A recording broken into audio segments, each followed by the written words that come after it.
Assis autour de la table, des étudiants en ingénierie et Jean-Sébastien, représentant qualité chez PSA. La problématique soulevée, comment améliorer l'aide au contrôle des véhicules? Pour mieux comprendre les enjeux, rien de tel qu'une immersion dans les ateliers de Peugeot grâce à cette vidéo. Maintenant, on a quelques pistes donc à regarder si on peut maintenant les réaliser. Donc, par exemple, pour donner quelques idées, utiliser la réalité virtuelle, tout ce qui est réalité augmentée ou utiliser des tablettes à la place du papier. Parce que pour rappel, notre principal problème, c'est de remplacer toute la documentation papier au sein de PSA. Donc, on va voir si on peut, par exemple, intégrer une tablette pour avoir directement les informations pour l'opérateur et ainsi gagner un peu de temps dans les opérations de contrôle chez PSA. Si PSA sollicite les futurs ingénieurs, c'est parce que le crunch time a déjà été payant pour l'entreprise.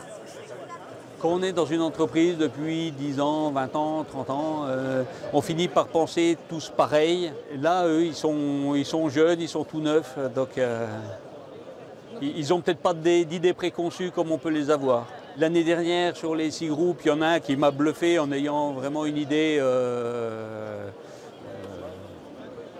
hors du commun, on va dire. C'est d'ailleurs le sujet qu'on a poursuivi cette année par un stage. Donc pourquoi pas encore cette année. Cette deuxième édition réunit 60 entreprises et 1800 étudiants. Parmi eux, des jeunes venus de Chine, du Maroc et de Suisse. En 4 jours, on ne prétend pas à ce que nos étudiants vont révolutionner, régler des problèmes. Mais ils vont remettre un petit coup de starter dans des idées qui auront pu un petit peu stagner ou s'enliser. Ça va offrir aux entreprises une nouvelle façon de voir la problématique sous un angle différent et remettre un petit peu de l'eau au moulin. Aujourd'hui, le crunch time organisé par l'UTBM est considéré comme le plus important défi technologique universitaire de France.